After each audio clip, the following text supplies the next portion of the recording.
தம்பி கொடுக்கலாமா?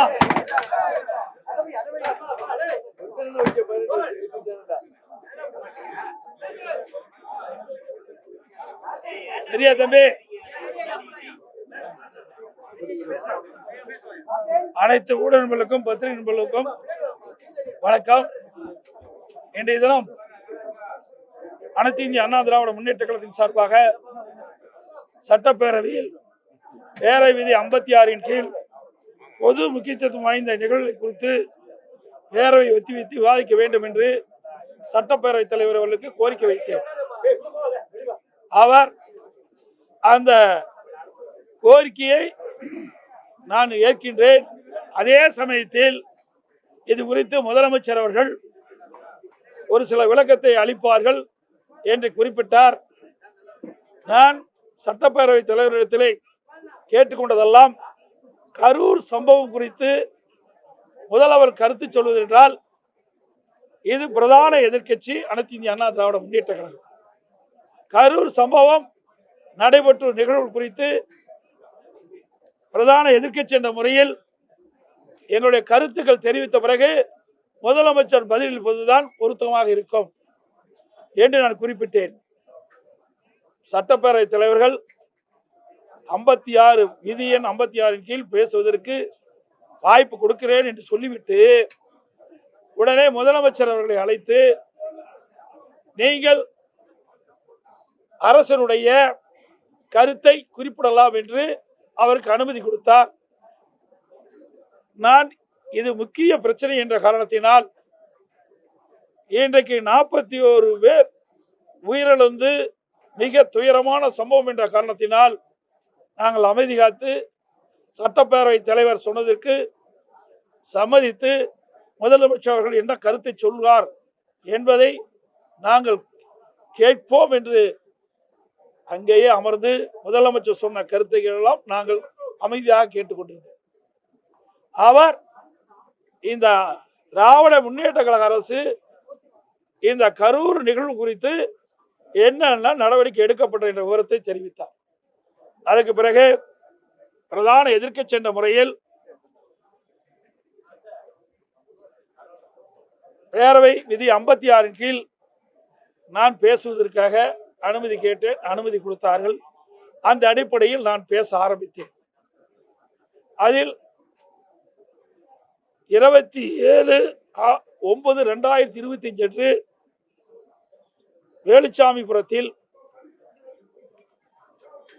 தமிழக வெற்றி கழகத்தின் தலைவர் அவர்கள் மக்கள் சந்திப்பு கூட்டம் பேசிக் கொண்டிருந்த பொழுது ஒரு 10 நிமிடத்திற்கு பேசிக்கொண்டிருந்திருப்பார். அந்த சமயத்தில் ஒரு செருப்பு வந்து விழுகிட்டது. இதெல்லாம் நான் சட்டமன்றத்தில் பேசினா அதை நீக்கி விடுவாங்க. அதனால இங்க மக்களுக்கு தெரிவிப்பதற்காக ஊடகத்தின் வழியாக தெரிவிக்கிறேன். நாங்கள் ஊடகத்தில் வந்த செய்தி தான் தெரிவிக்கிறேன். 10 நிமிஷம் தான் அதில் பேசிட்டு இருந்தார். அந்த கூட்டத்தில் உடனே ஒரு செருப்பு வந்து விழுகுது. அதை பற்றி இந்த அரசு அவருடைய கருத்து எதுவுமே சொல்லல. அதுக்கு பிறகு கிட்டத்தட்ட அந்த கூட்ட நெரிசல்ல சுமார் 41 பேர் இன்றைக்கு இறந்திருக்கின்றார்கள். அதில் 10 குழந்தைகள், 18 பெண்கள், 13 பேர் ஆண்கள் என்று தகவல் கிடைத்திருக்கின்றன. அதோடு இந்த திரு ஸ்டாலின் தலைமையில் இருக்கின்ற அரசாங்கம் இந்த கூட்டத்திற்கு முழுமையான பாதுகாப்பு கொடுக்கப்பட்டிருந்தால் இந்த உயிர் வலியை தவிர்த்திருக்கலாம். ஆனால் இந்த அரசாங்கம் எதிர்கட்சிக்கு ஒரு நீதி, ஆளுங்கட்சிக்கு ஒரு நீதியாகத்தான் பார்க்கப்படுகிறது. அது எந்த எதிர்கட்சியா இருந்தாலும் சரி. அந்த அடிப்படையில் முழுமையான பாதுகாப்பு கரூர் வேலுச்சாமிபுரத்தில் நடந்த கூட்டத்திற்கு காவல்துறை பாதுகாப்பு அளிக்காத காரணத்தினால் இந்த அரசுடைய அலட்சியத்தால் 41 பேர் உயிரிழந்திருக்கின்ற சம்பவத்தை நான் குறிப்பிட்டேன். அதுவும் அவர்கள் அவைக்குறிப்பிலிருந்து நீக்கிவிட்டார் என்று கருதுகிறேன். இதெல்லாம் நடந்த சம்பவம் தான், புதுசா நான் எதுவுமே சொல்லல. அதோடு ஏற்கனவே தமிழக வெற்றி கழகத்தின் தலைவர் 4 மாவட்டத்தில் மக்கள் சந்திப்பு கூட்டத்தை நடத்தியிருக்கார்.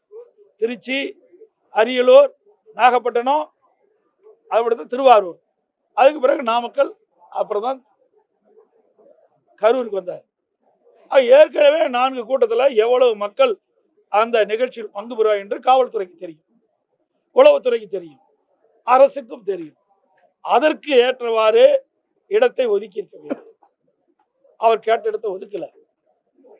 அதோடு எவ்வளவு மக்கள் வருகின்றார்களோ அதற்கு ஏற்றவாறு காவலர்கள் பாதுகாப்பு பணியில் ஈடுபட்டிருந்தால் உயிர் சேதத்தை தடுத்திருக்கலாம்.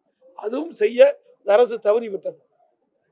அதோட காவல்துறை அதிகாரிகள் ஒரு பேட்டியில் குறிப்பிட்ட பொழுது, தமிழக வெற்றி கழகம் கரூரில் மக்கள் சந்திப்பு கூட்டத்தில் 500 காவலர்கள் பாதுகாப்பு பணியில் ஈடுபட்டு சொன்னாங்க. அப்படி தொலைக்காட்சியில் நான் பார்த்தேன், ஊடகத்தில் பார்த்தேன். ஆனால் அப்படி 500 பேர் அந்த மக்கள் சந்திப்பு கூட்டத்தில் காவல் இருந்தால் என்றால் இல்லை என்பதுதான் தெளிவாக தெரியுது. எல்லா ஊடக நபர்களும் நீங்கள் இருக்கிறீங்க, எங்களுக்கு எல்லாம் உங்களுடைய தொலைக்காட்சியில் பார்த்து தான் அந்த கருத்து சொல்கிறேன். எவ்வளவு பேர் அந்த ஸ்பாட்டில் இருந்தாங்க? இந்த மக்கள் சந்திப்பு கூட்டத்தில் தமிழக வெற்றி கழக தலைவர் பேசுகின்ற பொழுது எவ்வளவு காவலர் அந்த இடத்துல இருந்தாங்க? வெளியிலெல்லாம் நிறுத்தினெல்லாம் கணக்கு போட்டு ஒரு அறிவிப்பை கொடுக்குறாங்க. ஆனால் பாதுகாப்புக்கு எவ்வளவு பேர் நிற்கவில்லை என்பது தெளிவாக தெரியுது. அதோட இந்த ஏடிஜிபி பத்திரிகையாளர் சந்திக்கின்ற பொழுது 500 பேர் பாதுகாப்பு கொடுக்கப்பட்டதா சொன்னார். இன்றைக்கு முதலமைச்சர் 660 பேர் பாதுகாப்பு பணியில் ஈடுபட்டதா சொல்றார். இதிலேயே முரண்பட்ட கருத்து. இப்படிப்பட்ட சந்தேகம் வர காரணத்தினால்தான் மக்களுக்கு இதுல இந்த சம்பவத்தில் மிகப்பெரிய சந்தேகம் இந்த அரசின் மீது ஏற்பட்டு, அதோட இந்த இடத்தை ஒதுக்கி கொடுத்திருக்கிறாங்க. எது? வேலுச்சாமிபுரத்தில் தமிழக வெற்றி கழகம் மக்கள் சந்திப்பு கூட்டத்திற்கு இடத்தை ஒதுக்கி கொடுத்திருக்கிறாங்க. இந்த இடம் அதிமுக தலைவருடைய பிறந்தநாள் வருகின்ற பொழுது இந்த இடத்தை நாங்கள் கேட்டோம். 24/1/2025 இதை கேட்டோம். அப்பொழுது எங்களுடைய பொன்மனச்சம்பல் புரட்சி தலைவர் எம்ஜிஆருடைய 108வது பிறந்தநாள் பொதுக்கூட்டம் நடத்த வேண்டும் என்று நாங்கள் கேட்ட பொழுது அந்த கூட்டம் அந்த இடத்தில் நடைபெற இந்த காவல்துறை அனுமதி கொடுக்கு. அதுக்கு அவர்கள் சொன்ன கருத்து நிறைய 4 பாயிண்ட் இருக்குது. அதில் ஒன்றை மட்டும் நான் சொல்றேன். தாங்கள் பொதுக்கூட்டம் நடத்த அனுமதி கேட்ட வேலுச்சாமிபுரத்தில் அதிக அளவில் மக்கள் போக்குவரத்து மிகுந்த பகுதி என்பதாலும் குறுகிய சாலை என்பதாலும் கூட்டம் கூடும்போது 2 புறம் முன் சாலை மறைக்கும் சூழல் ஏற்படுது. இதனால நாங்கள் கொடுக்க மாட்டோம். ஏற்கனவே நிராகரிக்கப்பட்ட இடம். அப்படி இடத்துல எங்களுக்கு கூட்டம் நடத்துவதற்கு அந்த இடத்த தான் கொடுத்தோம். ஏற்கனவே எங்க கூட்டம் நடத்த வேணும்னு கேட்டோம். ஆனா அப்ப மறுத்து நாங்கள் நீதிமன்றம் போன எழுச்சி பயணத்தின் போது கரூரில் சட்டமன்ற தொகுதியில் எழுச்சி பயணத்தை மேற்கொள்கின்ற பொழுது கரூரில் அங்க கூட்டம் நடத்துவதற்காக எங்களுடைய மாவட்ட செயலாளர் பல இடத்துல கோடிட்டு காட்டி அனுமதி கேட்டார். அனுமதி மறுக்கப்பட்டு நீதிமன்றத்துக்கு போனோம். நீதிமன்றம் ஒரு ஆணை பிறப்பிக்கப்பட்டது. அங்கே இருக்கிற மாவட்ட காவல்துறை கண்காணிப்பாளர்கள் நீங்களே நேரடியாக தலையிட்டு அவர்களுக்கு தகுந்த இடத்தை ஒதுக்க வேண்டும் என்று, அப்படி இருந்தும் அவர்களுக்கு கொடுக்கப்படவில்லை. நான் தேதி குறிப்பிட்டு விட்டேன். எங்களுடைய எழுச்சி பயணம் தொடர்ந்து இருக்குது. அப்ப வேற வழி இல்லாம இந்த அவர்கள் நிராகரிக்கப்பட்ட இடத்தையே எங்களுக்கு கொடுத்தாங்க. சரி, இருந்தாலும் பரவாயில்லை என்று நாங்கள் அதை எடுத்து நடத்தினோம். அதே இடத்தை தான் இன்றைக்கு தமிழக வெற்றி கழகத்திற்கு மக்கள் சந்திப்பு கூட்டத்திற்கு அவர்களுக்கு இதை கொடுத்திருக்கிறார். அவர்களே இப்படி நிராகரிக்கப்பட்ட இடத்தை எப்படி கொடுப்பது? ஏற்கனவே 4 மாவட்டத்தில் அவர் மக்கள் சந்திப்பு கூட்டம் நடத்திருக்கிறாங்க. எவ்வளவு மக்கள் கூடுவார் என்பது இந்த அரசுக்கும் தெரியும், காவல்துறை தெரியும். அப்படி இருந்தும் இதில் ஏதாவது ஒரு அசம்பாவம் ஏற்பட வேண்டும் என்ற திட்டமிட்டு உள்நோக்கத்தோடு தான் இந்த இடத்தை வேலுச்சாமிபுரத்தை கொடுத்திருக்காங்க என்றுதான் மக்கள் பேசுறாங்க. முழுமையா இதுதான் உண்மை என்று நாங்களும் கருதுறோம். அது மட்டும் இல்லை, ஏன்னா ஏற்கனவே முதலமைச்சர் அவர்கள் முப்பெரு விழா நடத்தினார், 1,00,000 பேர் கலந்துனார். ஏன் அந்த இடத்த கொடுத்துருக்கலாம்ல? அப்படி கொடுத்துட்டு அந்த அசம்பாவத்தை தடுத்திருக்கலாம்ல? ஆனா அதெல்லாம் கொடுக்கல. இப்படி ஏதாவது ஒரு சம்பவம் நடக்க வேண்டும் என்று இந்த அரசு திட்டமிட்டு தான் இந்த ஏற்கனவே அனைத்து இந்திய அண்ணா திராவிட முன்னேற்ற கழகம் கேட்ட இடத்தை கொடுக்காமல் அவர்கள் நிராகரிக்கப்பட்ட அந்த இடத்தை எங்களுக்கு ஒதுக்குனாங்க. அதே இடத்தை நிராகரிக்கப்பட்ட காவல்துறை நிராகரிக்கப்பட்ட அந்த இடத்தை தான் தமிழக வெற்றி கழகத்துக்கு கொடுத்துருக்குறாங்க. அப்படி கொடுத்து இப்படிப்பட்ட சம்பவம் இந்த அரசினால் தான் ஏற்பட்டது. காவல்துறை அலட்சியத்தால் காவல்துறை முழுமையாக பாதுகாப்பு கொடுக்காம இந்த சம்பவம் நடைபெறும் என்று திட்டமிட்டு தான் நடைபெற்றுதான் மக்கள் சந்தேகிக்கிறார்கள். அதோட இந்த 41 பேர் இறந்திருக்கிறாங்க. மயக்கமுட்ட உடனே ஆம்புலன்ஸ் வந்து அவரெல்லாம் மருத்துவமனையில் சேர்க்கப்பட்டாங்க. அன்று காலை வரை 39 பேர் இறந்துட்டாங்க. அடுத்த நாள் காலையில் 2 பேர் இறந்திருக்கிறாங்க. மொத்தம் 41 பேர். இதுல அவசரமா ஒரு நபர் கமிஷன் அமைக்கிறாங்க. அவசரமா பதற்றத்தோட அங்க உடற்கூறு இறந்தவருடைய உடற்கூறு ஆய்வு செய்ய வேண்டும் ஒரு உத்தரவு பிறப்பிக்கப்பட்டு மாவட்ட ஆட்சியர் பிறப்பிக்கப்பட்டு இரவு 1:45 மணிக்கு அந்த பணியை துவக்குறாங்க. அந்த கரூர் அரசு பொது மருத்துவமனையில் 2 டேபிள் தான் இருக்குது. அதுக்கு மின் விளக்குகள்லாம் வேணும், அதுக்கு வேண்டியான வசதியெல்லாம் வேணும். அது 2 தான் இருக்குது. அப்படி 2 இருக்குதுன்னா இப்போ அமைச்சர் வந்து 3 இருக்குன்னு சொல்றாரு. சரி 3னே வச்சுக்கலாம் அவர் சொல்லபடி. அந்த 3 டேபிளில் இன்றைக்கு கிட்டத்தட்ட 39 பேர் இறந்ததை எப்படி உடற்கூறு செய்யும்?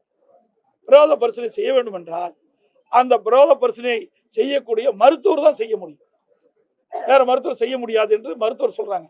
அப்படி அந்த மருத்துவமனையில் அவ்வளவு மருத்துவர் இல்லை. அப்படியே வெளியிலிருந்து 22 பேர் வரவழைச்சுங்கிறாங்க. அப்படி வெளியிலிருந்து 22 பேர் வளைச்சாலும் அங்கு இருக்கின்றது முதல்ல இங்கே அமைச்சர் சொன்னதை பார்த்தா 3 டேபிள் தான் இருக்குன்னு சொல்றாங்க. 3 டேபிளில் 1:45 மணியிலிருந்து நான் 8 மணிக்கு போகும்போது 31 பேர் உடற்கூறு ஆய்வு செய்யப்பட்டு. ஆக ஒரு உடற்கூறு ஆய்வு செய்வதென்றால் ஒரு உடலை உடற்கூறு ஆய்வு செய்வதென்றால் 1.5 மணி நேரம் வேணும். உடற்கூறு ஆய்வு செய்த பிறகு என்னென்ன காரணத்திற்காக அவர் இறந்தார் என்ற ரெக்கார்டெல்லாம் பண்ண வேணும். ஆக இப்படி இந்த செயல்பாடெல்லாம் செல்வதற்கு சுமார் 1.5 மணி நேரம் தேவைப்படுவதாக மருத்துவர் சொல்றாங்க. அப்படி இருக்கின்ற பொழுது 31 பேர் எப்படி இவ்வளவு வேகமாக விரைவாக உடற்கூறு செய்ய முடியும் என்ற ஒரு சந்தேகம் மக்களிடத்திலே இன்றைக்கு பரவி இருக்குது, எழுந்திருக்குது. அது அச்சத்தை போக முடியாது, அரசுடைய கடமை. இதுக்கு நாங்கள் இந்த கேள்வி கேட்டால் அதுக்கு ஏதோ பதில் சொல்றாங்க. அதோட ஒரு நபர் கமிஷன் அமைக்கப்பட்டாங்க. அதோட கரூரில் நடந்த சம்பவம் குறித்து விசாரணை மேற்கொள்வதற்காக அங்க இருக்கின்ற ஏடிசிபி ஒருத்தர் நியமிக்கிட்டாங்க. இப்படி 2 பேரும் பணி துவக்கிட்டாங்க. அப்படி ஒரு நபர் கமிஷன் அமைக்கப்பட்ட உடனே அவருக்கு தேவையான உதவியாளர் நியமிக்கல, அலுவலர் நியமிக்கல. அங்க இருக்கிற கம்ப்யூட்டர் மற்ற போக்கு வசதியெல்லாம் செய்து கொடுக்கணும், உட்கட்டமைப்பு வசதியெல்லாம் செய்யணும், எதுவுமே செய்யல. உடனே ஒரு நபர் கமிஷன் ஆணையத்தில் இருக்கின்றவர் உடனே மதியம் 1 மணிக்கு போனான்னு அரசு சொல்லுது. 1 மணிக்கு போய் அங்கு பாதிக்கப்பட்டவர் பார்க்குறாங்க. அப்போ பாதிக்கப்படுகின்ற பொழுது அவரிடத்தில் விவரத்தை கேட்குறாங்க. அந்த விவரத்தை யார் பதிவு செய்ய? உதவியாளரே இல்லை, பதிவு செய்திருக்க நேர்முக உதவியாளரும் இல்லை. ஆக இதையெல்லாம் ஒரு டிராமாவாக ஒரு நாடகமாக இந்த அரசாங்கம் அரங்கேற்றி உண்மை சம்பவத்தை மறைப்பதற்காக இந்த அரசு எடுத்த நாடகம் தான் என்பது வெட்ட வெளிச்சமாகுது. அதோடு தலைமைச் செயலகத்தில் 3 துறை செயலாளர், பொறுப்பு டிஜிபி, சட்ட ஒழுங்கு ஏடிஜிபி, இவர்கள் ஒரு குழுவாக இருந்து பேட்டி கொடுக்குறாங்க.